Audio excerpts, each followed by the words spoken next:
Il est 8h32 et vous êtes bien sur RMC et BFM TV. Bonjour Jérôme Fourquet. Bonjour. Merci d'être avec nous ce matin pour essayer de mieux comprendre la France et les Français d'aujourd'hui. Vous êtes le directeur du département Opinion et Stratégie de l'Institut de sondage IFOP. Quelle France face à ce gouvernement introuvable? Quelles attentes des Français? On va sans doute parler d'une forme de fatigue, mais aussi de colère, de frustration, peut-être même parfois d'indifférence. Mais je voudrais d'abord qu'on revienne sur les Jeux Olympiques. Demain, c'est la grande parade, dernière étape de ces Jeux Olympiques. Et je me suis demandé au fond, vous qui avez théorisé, observé une France que vous avez dit archipélisée, c'est-à-dire une France morcelée comme un puzzle qui se serait petit à petit séparé, détaché. Quand vous avez regardé ce moment des Jeux Olympiques, est-ce que vous n'êtes pas dit, finalement on s'est planté, peut-être que la France est beaucoup plus unie qu'on ne le pensait? Alors effectivement, il y a eu un grand moment de communion qui a duré plusieurs semaines avec la magie de l'été, la magie de Paris, les performances de nos athlètes, une organisation remarquable. Un événement de première importance qui arrivait aussi au lendemain d'une séquence électorale qui avait vu la France se mettre en tension. Et donc cette pause, ce moment de respiration était bienvenu. Les audiences l'ont montré, l'affluence dans les stades également. Les Français ont été au rendez-vous. Les enquêtes, les sondages indiquent que plus de 2/3 des Français ont suivi ces Jeux. Donc ça a été une vraie réussite, mais qui a été une réussite quelque part. C'était un moment suspendu, une espèce de parenthèse, une parenthèse enchantée, et qui a été d'autant mieux savourée et appréciée qu'on avait intuitivement l'idée que c'était une parenthèse enchantée. Toutes choses étant égales par ailleurs, on pourrait comparer ça, si vous voulez, un peu à ce qui se passe chaque année au Brésil avec le carnaval de Rio. On a une société brésilienne qui est très divisée, très morcelée, mais l'espace du carnaval, l'ensemble des cariocas se rassemblent et communient dans la fête. Et on le fait d'autant plus qu'on sait que tout ça va avoir une fin et qu'on va, hélas, revenir ensuite aux affaires courantes. Mais est-ce qu'au fond, il pourrait subsister de cela quelque chose qui rassemble justement les morceaux? Alors, tout ça n'est pas anecdotique, il ne faut pas l'écarter d'un revers de main, de la même manière qu'on a vécu, et c'est souvent le sport qui permet ça, une grande moment d'effervescence, de liesse populaire avec les victoires à 20 ans d'écart des Bleus dans les Coupes du Monde de football. Il reste des images, il reste des souvenirs qui permettent aussi de maintenir un degré de cohésion le reste du temps, un socle en disant voilà, on sait parfois se rassembler, on a ces images qui ont marqué nos rétines, ces jeunes et moins jeunes avec les couleurs tricolores floquées sur leurs joues, les drapeaux qui sont agités, la Marseillaise qui est entonnée à plein poumon, tout ça marque les esprits et va laisser des traces. Néanmoins, j'allais dire, le réel, la vie courante, les tensions quotidiennes reprennent le dessus. Emmanuel Macron ne s'y est pas trompé quand il a reçu dans le courant du mois d'août l'ensemble des acteurs des JO pour les remercier et les féliciter. Il leur a dit en substance qu'il comprenait leur blues et que lui aussi aimerait que ce moment ne se referme pas. Et justement, c'est comme s'il y avait un peu de rab encore qu'on va avoir demain avec cette parade, tenter de tirer le plus loin possible ce fil. Avec cette formule parfois qui a été utilisée, l'idée que les Français ont eu plaisir à se reposer d'eux-mêmes. Et puis, il y a eu ensuite l'attente interminable pour un gouvernement. Alors maintenant, ça y est, on a un Premier ministre, Michel Barnier, mais toujours pas de gouvernement. D'ailleurs, Michel Barnier a dit « Je suis un montagnard, j'y vais étape par étape et je vais prendre mon temps ». Est-ce que tout cela ne va pas finir par lasser les Français? Et est-ce qu'il n'y a pas une contradiction à voir un Michel Barnier, aujourd'hui Premier ministre, issu du parti qui est arrivé 5e? Alors, sur la lassitude, je pense que le suspense va bientôt se terminer et que les Français sont en capacité d'endurer encore une semaine sans ministre de plein exercice. On a eu un gouvernement démissionnaire qui a rempli ses fonctions et expédié les affaires courantes pendant toute la trêve estivale. Donc c'est pas tant, je pense, sur l'attente que le problème est en train de se nouer, c'est comme vous l'indiquez, sur la contradiction flagrante qui risque d'apparaître entre la composition de ce gouvernement, les orientations qui seront les siennes.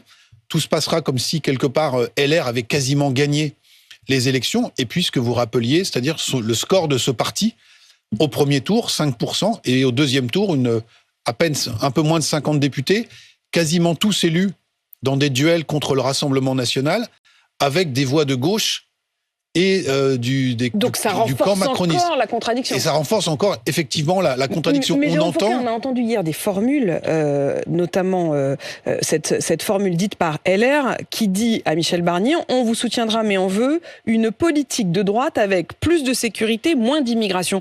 Plus de sécurité, moins d'immigration, est-ce que c'est ça les leçons des législatives de juin ?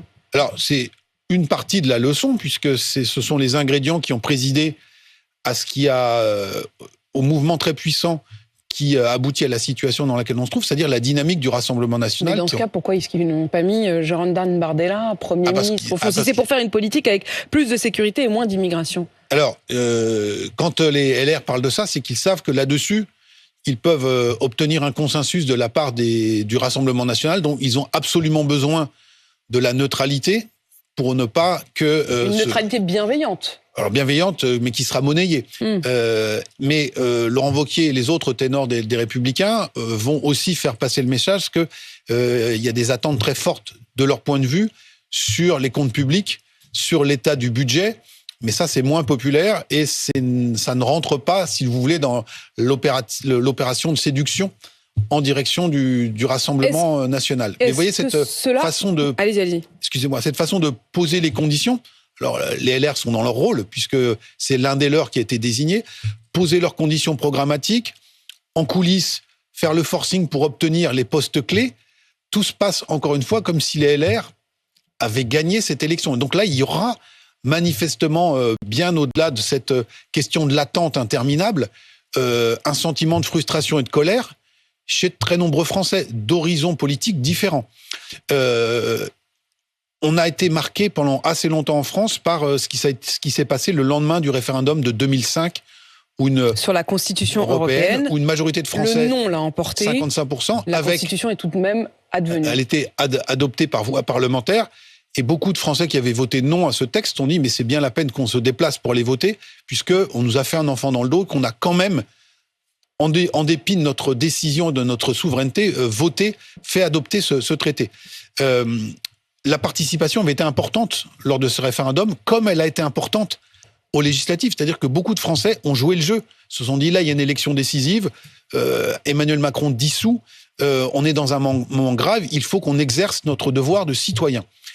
Et quel que soit le bord politique qu'on regarde, on ne peut que constater, encore une fois, la dissonance entre les résultats sortis des urnes et les conséquences institutionnelles qui en ont été tirées. Le vote du référendum de 2005, est-ce que c'est pas la matrice de cette frustration aujourd'hui ?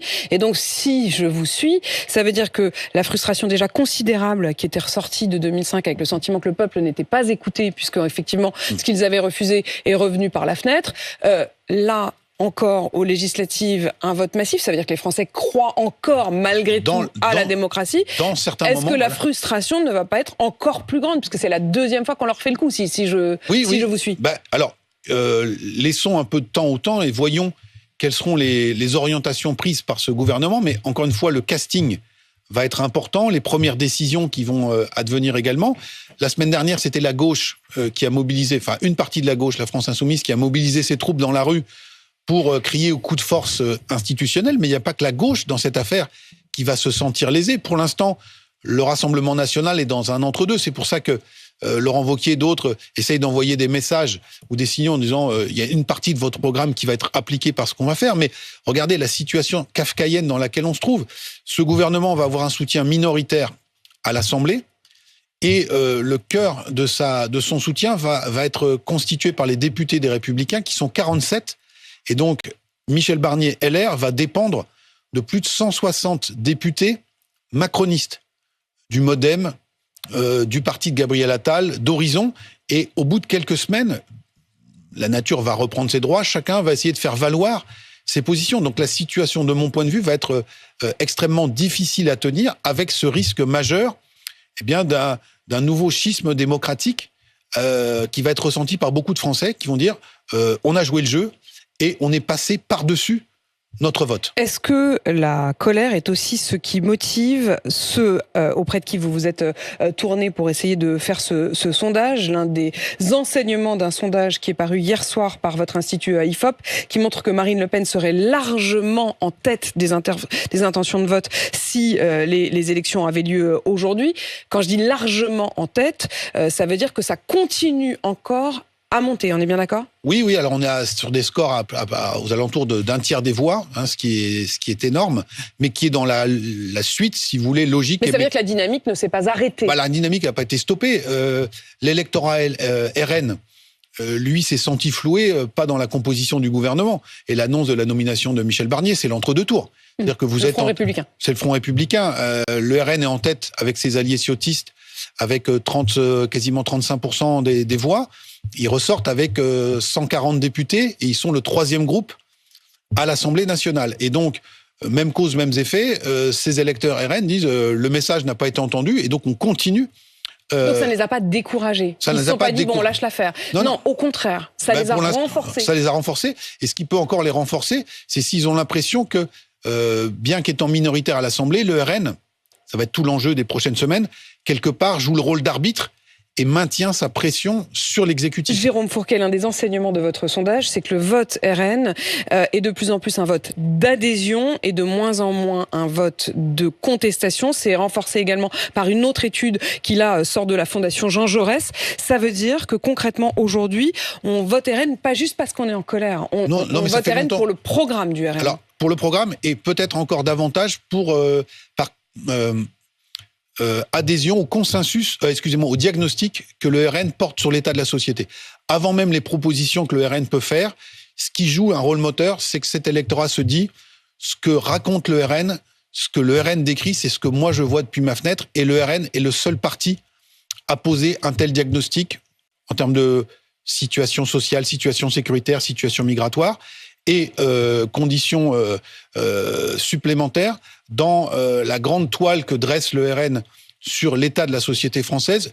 Nous, moi et les miens, sommes partie prenante dans cette photo et nous comptons, non pas pour quantité négligeable, et comme diraient les jeunes, au moins le RN, lui, nous calcule. Donc ça fait longtemps que cette adhésion en termes de diagnostic a été posée, et c'est le principal ressort de la dynamique. Et c'est ce qui fait que ce chiffre ne baisse pas, au contraire, il continue donc à monter dans les intentions de vote du RN. Mais ayons aussi quand même en tête, parce que ces chiffres sont spectaculaires, que l'enseignement de l'entre-deux tours des élections législatives, c'est que face à cette montée des eaux bleues marines très spectaculaire, il y a encore une majorité absolue de Français qui ne souhaitent absolument pas que le RN arrive au pouvoir. Et donc il faut le rappeler aussi, c'est-à-dire que c'est l'entrechoquement de ces deux mouvements, une dynamique frontiste et de l'autre côté un front républicain. Ça veut dire que ce front républicain, il n'est pas mort. Il ressuscitera à nouveau, comme à chaque élection, pour les prochaines élections, vraisemblablement. C'est le constat qu'on peut tirer des élections législatives, c'est-à-dire que,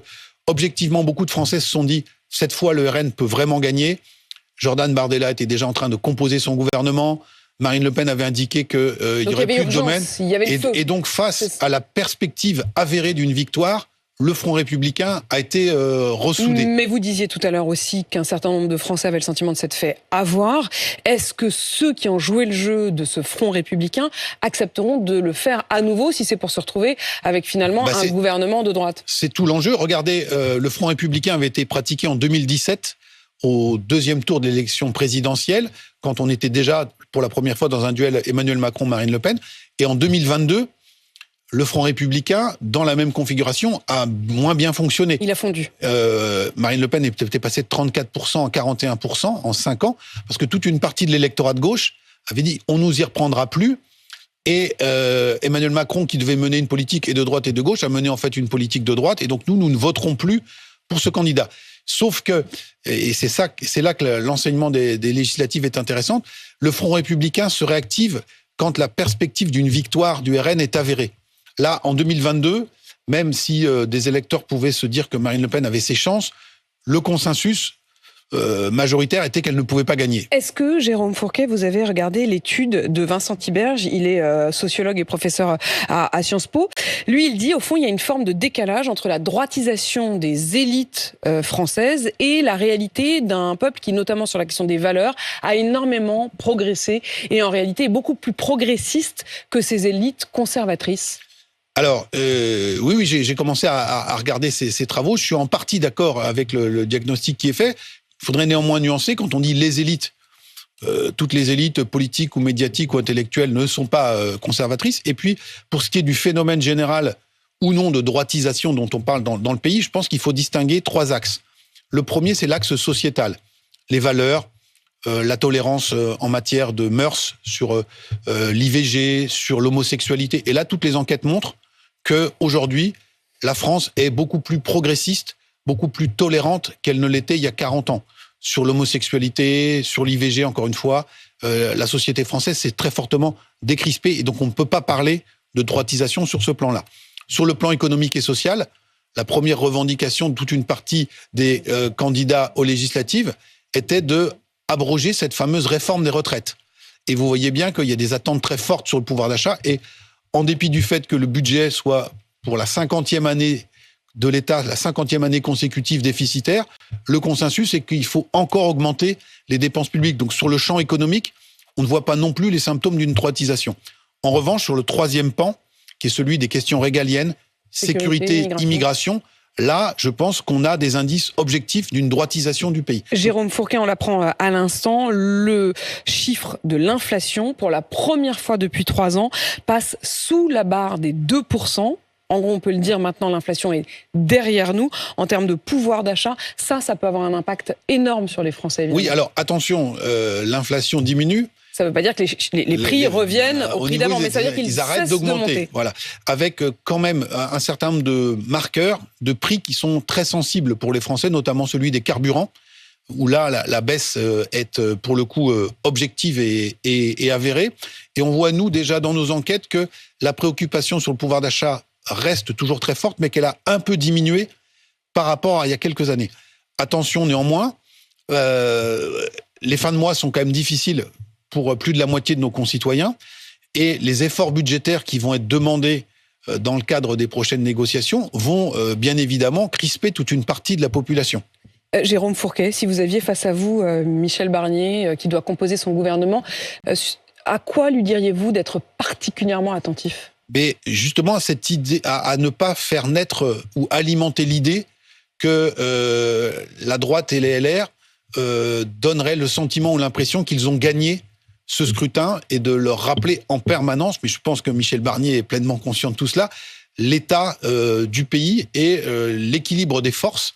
Alors il va composer les contraintes politiques en piochant dans le vivier du bloc central et du camp des Républicains.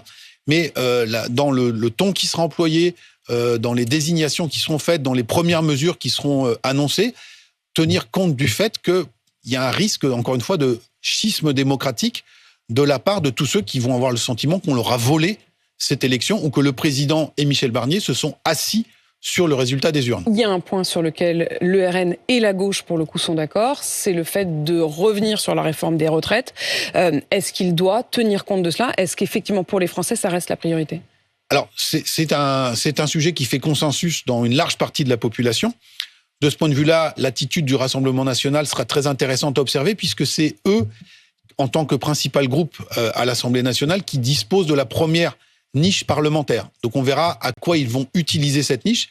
Est-ce que ce sera un texte sur la proportionnelle, sur l'immigration, sur la sécurité, ou est-ce que ce sera, comme ils l'ont dit il y a quelque temps, un texte, une proposition pour abroger la réforme des retraites qui devrait normalement être soutenue par la gauche. Il faudra aussi regarder quelle est l'attitude de Michel Barnier en la matière.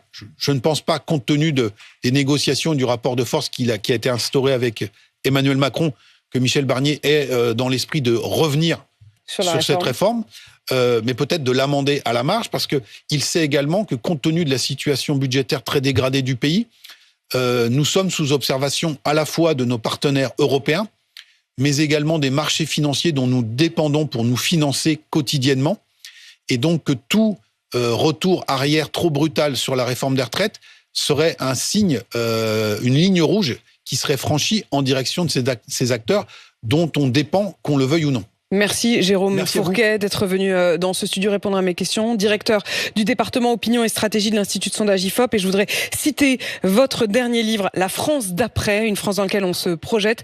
Tableau politique de la France d'après, c'est aux éditions du Seuil. Merci à vous. Merci à vous.